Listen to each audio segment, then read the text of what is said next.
US-ഇറാൻ സംഘർഷം പരിഹരിക്കാനുള്ള പരോക്ഷ ആണവ ചർച്ച ഒമാനിലെ മസ്കറ്റിൽ നടക്കവെ ഇറാന്റെ പരമോന്നത നേതാവ് ആയത്തുള്ള അലി ഖമേനി വളരെ ആശങ്കപ്പെടേണ്ടതുണ്ടെന്ന് US president Donald Trump. NBC ന്യൂസിന് നൽകിയ അഭിമുഖത്തിലാണ് ട്രംപ് തന്റെ കർക്കശമായ നിലപാട് വ്യക്തമാക്കിയത്. ചർച്ചകളിൽ അനുകൂലമായ തീരുമാനമുണ്ടായില്ലെങ്കിൽ കടുത്ത പ്രത്യാഘാതങ്ങൾ ഉണ്ടാകുമെന്നും അദ്ദേഹം മുന്നറിയിപ്പ് നൽകി. ഒമാനിലായിരിക്കും ഇരു രാജ്യങ്ങളും തമ്മിലുള്ള ചർച്ചകൾ നടക്കുകയെന്ന് CNN റിപ്പോർട്ട് ചെയ്യുന്നു. വെള്ളിയാഴ്ച ചർച്ചകൾക്കുള്ള വേദിയായി ഒമാനെ നിശ്ചയിച്ചതായി ഇറാന്റെ ഇസ്ന വാർത്താ ഏജൻസിയും റിപ്പോർട്ട് ചെയ്തിട്ടുണ്ട്. ഖത്തർ, തുർക്കി, ഈജിപ്ത് എന്നിവരുടെ മധ്യസ്ഥതയിലാണ് ചർച്ച.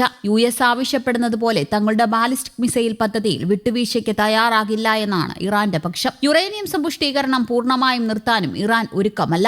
US-ഉം ഇറാനും തമ്മിൽ ആഴ്ചകളോളം നീണ്ടുനിന്ന വാക്പോരുകൾക്ക് ശേഷമാണ് നയതന്ത്ര ചർച്ചകൾ പുനരാരംഭിക്കാനുള്ള നീക്കം നടക്കുന്നത്. ഇറാന്റെ ആണവ പദ്ധതിയുമായി ബന്ധപ്പെട്ട ഒരു കരാറിലെത്താൻ തയ്യാറായില്ലെങ്കിൽ മോശമായ കാര്യങ്ങൾ സംഭവിക്കുമെന്ന് ഡൊണാൾഡ് ട്രംപ് ആവർത്തിച്ച് മുന്നറിയിപ്പ് നൽകിയിട്ടുണ്ട്. ഇറാനിലേക്ക് US കപ്പൽ വ്യൂഹത്തെ മറ്റ് സൈനിക സന്നാഹങ്ങളെയും അയച്ചുകൊണ്ട് ഈ ഭീഷണിക്ക് US ശക്തി വർദ്ധിപ്പിച്ചിട്ടുമുണ്ട്. അതേസമയം US-ന്റെ ഭീഷണികൾക്കിടെ തങ്ങളുടെ ബാലിസ്റ്റിക് മിസൈൽ ശേഷി വർദ്ധിപ്പിച്ചതായും പ്രതിരോധ സംവിധാനങ്ങൾ ശക്തിപ്പെടുത്തിയതായും ഇറാൻ സൈനിക മേധാവി അബ്ദുൾ റഹീം മൂസാവി പറഞ്ഞു. ഇറാന്റെ സൈനിക നയം പ്രതിരോധത്തിൽ നിന്ന് ആക്രമണത്തിലേക്ക് മാറിയതായും ശത്രുക്കൾക്ക് കനത്ത മറുപടി നൽകാൻ രാജ്യം സജ്ജമാണെന്നും അദ്ദേഹം പറഞ്ഞു. ഇസ്രയേലിന്റെ നിരന്തര ആക്രമണ ഭീഷണി നിലനിൽക്കുമ്പോൾ അമേരിക്കൻ നാവിക വ്യോമസേനകൾ ഇറാന്റെ അതിർത്തികൾക്കടുത്ത് വിന്യസിക്കപ്പെടുമ്പോൾ പ്രതിരോധം ഉപേക്ഷിക്കണമെന്ന ആവശ്യം ഒരു സ്വതന്ത്ര രാജ്യത്തോട് പറയുന്നത് നീതിയില്ലാത്ത സമീപനമാണ്. അതുകൊണ്ട് തന്നെ ഇറാൻ മിസൈൽ വികസനം തുടരുന്നത് ആക്രമണത്തിന്റെ ലക്ഷ്യത്തിൽ എത്താനല്ല, മറിച്ച് തടയൽ ശക്തിയുടെ ഭാഗമായി തന്നെയാണെന്നാണ് റിപ്പോർട്ടുകൾ പറയുന്നത്. ഇറാന്റെ ശക്തമായ പ്രതിരോധ സംവിധാനങ്ങളുടെ പ്രതീകമാണ് സെജിൽ പോലുള്ള ബാലിസ്റ്റിക് മിസൈലുകൾ. കര ഇന്ധന സംവിധാനമുള്ള ഈ മിസൈലുകൾ വേഗത്തിൽ വിക്ഷേപിക്കാനും ദീർഘകാലം സുരക്ഷിതമായി സൂക്ഷിക്കാനും കഴിയുന്നതാണ്.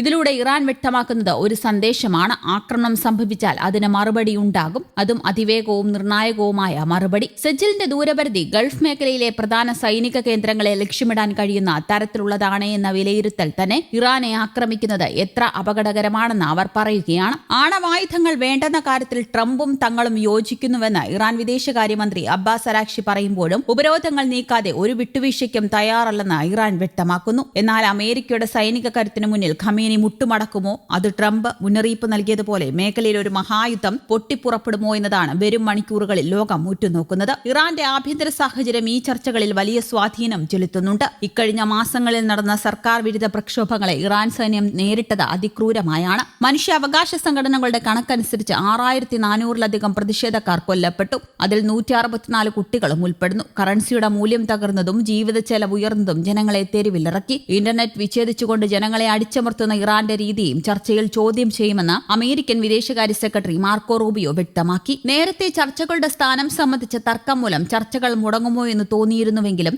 അറബ് രാജ്യങ്ങളുടെയും മുസ്ലിം നേതാക്കളുടെയും ഇടപെടലിലൂടെയാണ് ഇത് വീണ്ടും പാളത്തിലായത്. ഇറാൻ ചർച്ചയ്ക്ക് തയ്യാറായില്ലെങ്കിൽ സൈനിക നടപടി നേരിടേണ്ടി വരുമെന്ന് ട്രംപ് ഭീഷണിപ്പെടുത്തിയിരുന്നു. ഖമേനി പേടിക്കണോ എന്ന ചോദ്യത്തിന് അദ്ദേഹം തീർച്ചയായും വലിയ പേടിയിലായിരിക്കണമെന്നാണ് ട്രംപ് പ്രതികരിച്ചത്. ഇപ്പോൾ കഴിഞ്ഞ കുറച്ചു ദിവസങ്ങളിലായി ഇറാന്റെ യുറേനിയം സമ്പുഷ്ടീകരണം ആണവ നിർമ്മാണത്തിലെത്തിയോ എന്ന ആശങ്കകൾ കനക്കുകയാണ്. ആണവ ചർച്ചയ്ക്കപ്പുറം ഇറാന്റെ ബാലിസ്റ്റിക് മിസൈലുകളും പ്രദേശത്തെ പ്രോക്സി സംഘടനകൾക്ക് ഇറാൻ നൽകുന്ന പിന്തുണയും സർക്കാർ വിരുദ്ധ പ്രക്ഷോഭവും ചർച്ചയായേക്കുമെന്ന് American state secretary Marco Rubio വ്യക്തമാക്കി. ഖത്തർ, തുർക്കി, ഈജിപ്ത് എന്നിവരുടെ മധ്യസ്ഥതയിലാണ് ചർച്ച. ഇറാൻ യുറേനിയം സമ്പുഷ്ടീകരണം 3 വർഷത്തേക്ക് നിർത്തിവെക്കുന്നതും ഇറാന്റെ ആണവശേഖരം മറ്റൊരു രാജ്യത്തേക്ക് മാറ്റുന്നതും ഉൾപ്പെടെയുള്ള നിർദ്ദേശങ്ങൾ അടങ്ങിയ ചട്ടക്കൂട് മധ്യസ്ഥ രാജ്യങ്ങൾ ആവിഷ്കരിച്ചിട്ടുണ്ട്. ഇറാനെ പ്രതിനിധീകരിച്ച് വിദേശകാര്യമന്ത്രി അബ്ബാസ് അരാക്ചിയും US-നായി പ്രസിഡന്റ് ഡൊണാൾഡ് ട്രംപിന്റെ പ്രതിനിധി സ്റ്റീവ് വിറ്റ്കോഫും പങ്കെടുക്കും. ഇസ്താംബൂളിൽ വേദി മാറ്റണമെന്ന ഇറാന്റെ ആവശ്യം ഒടുവിൽ അമേരിക്ക അംഗീകരിച്ചെങ്കിലും പുതിയ ആണവ കേന്ദ്രം നിർമ്മിക്കാനുള്ള ഇറാൻ പദ്ധതി തടയുമെന്ന് US പ്രസിഡന്റ് ഡൊണാൾഡ് ട്രംപ് പറഞ്ഞു. ബാലിസ്റ്റിക് മിസൈൽ പദ്ധതി ഒഴിച്ചു നിർത്തിയുള്ള ഇറാൻ ചർച്ച വിജയിക്കില്ലെന്ന്